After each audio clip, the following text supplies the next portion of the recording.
Thank you for joining me once again to explore reactions and reactivity and our thinking mind when we encounter difficult situations that involve other people and circumstances that are beyond our control.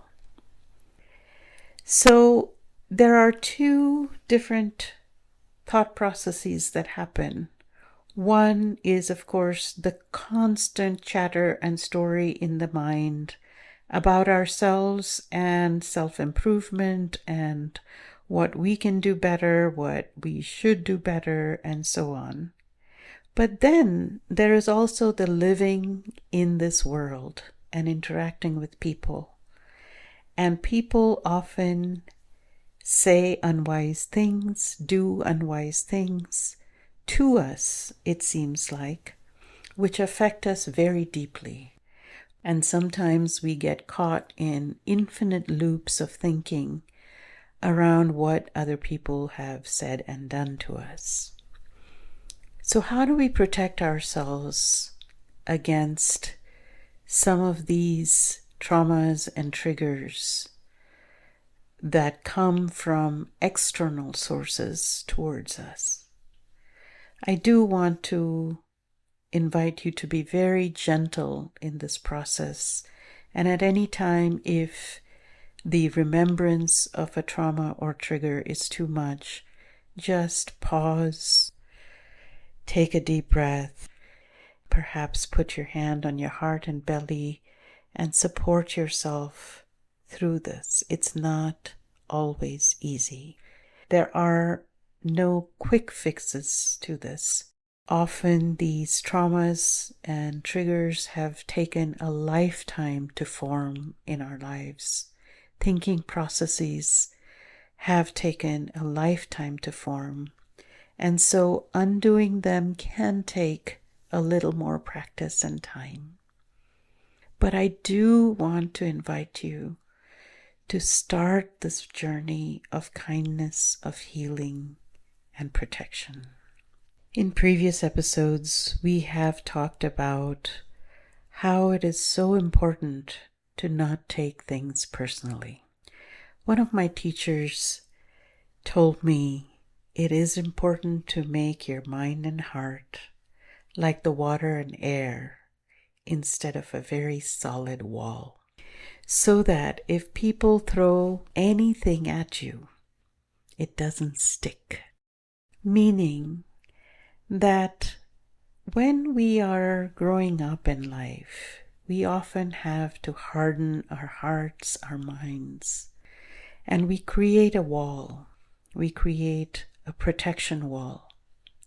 And while it does protect us, we also get very sensitive to what people throw at us, whether it is verbal, whether it is actions.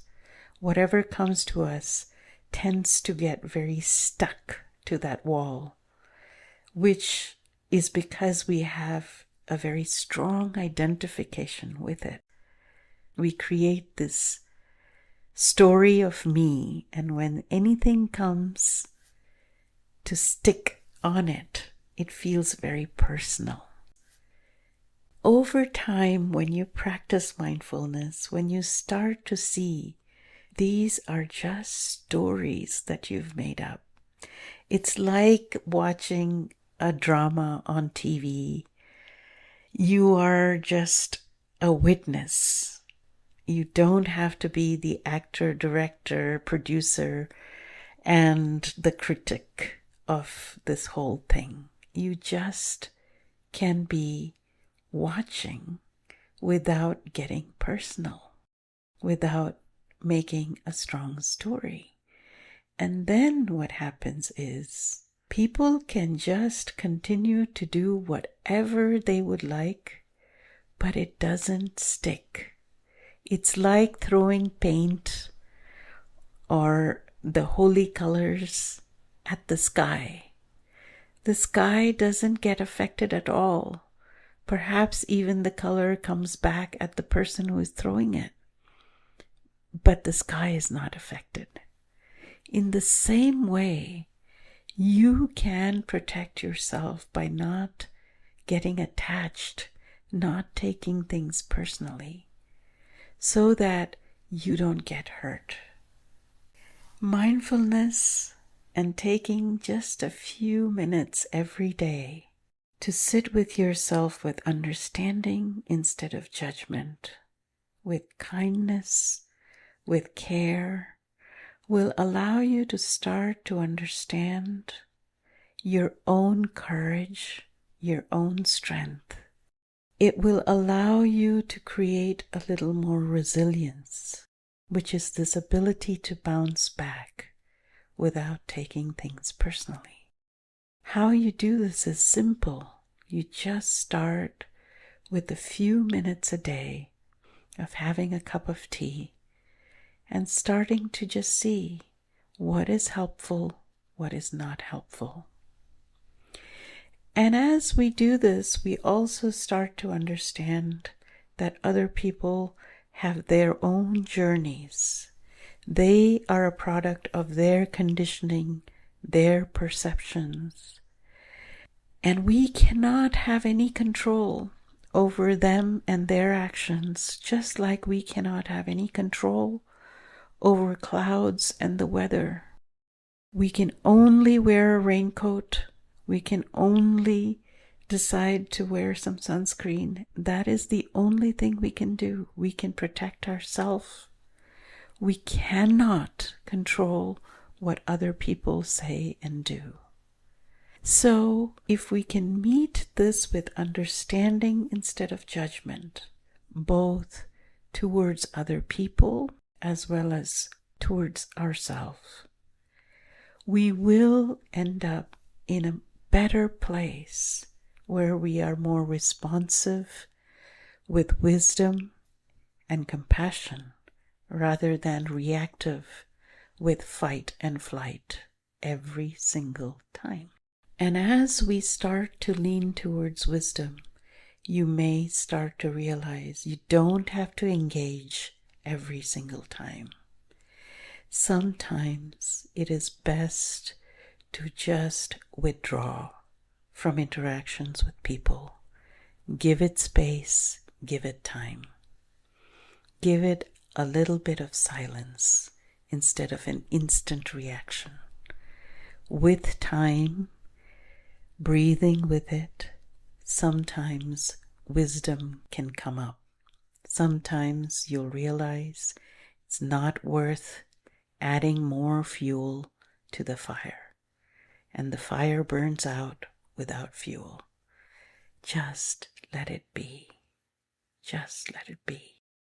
It's more important to be friends with yourself, to be kind to yourself, than to constantly be in a fight with everyone else. So I invite you to have this very courageous response, to actually have wisdom to know when to act and when to withdraw. And once again, I invite you to start with just a deep breath, a morning cup of tea or coffee with yourself, just 3, 4, 5 minutes of quiet time, perhaps without any cell phone, without any screen. Just ask yourself, how are you today? What do you need? What can I do to make this a better day for myself today? Changing the channel so that we are not always engaged negatively with the world. And having this radical idea that perhaps you can turn towards something positive, a connection and care with yourself and the people around you. May you look for the positive, the joy, the connections, and the beauty in this world around you and within you. May you truly be well. As you listen and explore the sessions offered by Mindfulness Mann Se, it might be that the heart and mind have become a little more sensitive and you have come to realize you might need a little extra support. Old traumas, old wounds might have shown up. You might be more aware of any anxiety or depression in your life. You might simply just need a witness and a friend to talk to. It may be extremely helpful to get some perspective from a professional.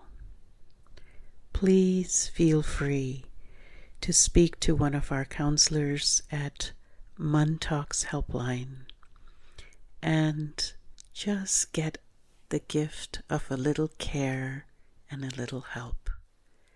It's an act of enormous courage, generosity, and compassion to just ask for a little bit of help when we need it. I hope you will reach out. Thank you.